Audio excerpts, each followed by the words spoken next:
mas pinalakas at dangerous Gilas Pilipinas lineup sa Asian Games. Benny Boatwright excited na umano sa tambalan nila ni Justin Brownlee sa Gilas. So wag na nga nating patagalin pa, tara at atin ang talakayin yan. So speaking of Gilas Pilipinas, paniguradong mas malakas na rosters ng Gilas Pilipinas sa Asian Games, kung saan balita'y plano ng SBP na mas palakasin pa ang lineup ng Gilas Pilipinas na sasalang para sa paparating na Asian Games ngayong taon. So bilang isa tayo sa mga sumusuporta sa ating national team bilang fan, naniniwala tayo na mag-all out ang SBP sa Gilas na ipapadala sa Asian Games upang depensahan o panatilihing maghari pa rin sa Asia. So hindi papayag ang SBP at Gilas players na maagaw sa atin ang gintong medalya sa September.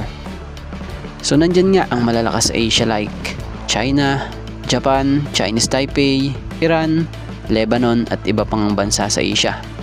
Kaya nga balita'y planong pagsamahin at nais itandem kay Justin Brownlee ang isa pang upcoming naturalized player ng bansa na si Benny Boatwright. Dahil nga di umano'y passport only rule ang nakasulat ngayon sa tournament. At kung mangyayari nga ito at tiyak na sobrang solid ang magiging rosters ng Gilas Pilipinas. Ang kagandahan pa rito sa Japan nga umano gaganapin ang nasabing event.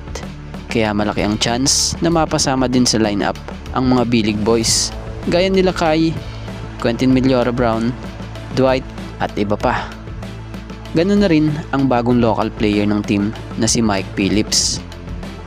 So grabe kung mapasama sa Final 12 o sa roster ng Gilas lahat ng ito. Masasabi nating mas malakas ang ibabandera ng bansa ngayon kumpara noong 2022 Asian Games. Tapos sana kung may pagkakataon i-consider din sana nila ang matagal na ngang gusto maglaro sa Pilipinas na si Remy Martin. Pag nangyari yon, panigurado team to beat talaga ang ating bansa.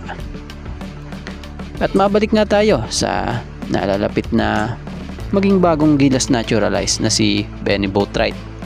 So alam nyo bang nung nalaman ni Benny na magkakaroon sila ng posibleng paglalaro sa iisang koponan ni Justin Brownlee, ito'y natuwa kung saan looking forward siya sa magiging combo nila sa Gilas. So kagandahan kay Benny, talagang matyaga siya, nag-aantay siya ng talagang spotlight niya sa Gilas. At baka sa mga paparating pa nga na mga laro ng Gilas, kapag tuluyan ng na-approve ang naturalization papers nito, tuluyan na ding isama sa ensayo at makapaglaro na rin ito sa Gilas. So sa ngayon, happy talaga si Benny sa posibleng tandem nila nitong si JB sa Asian Games.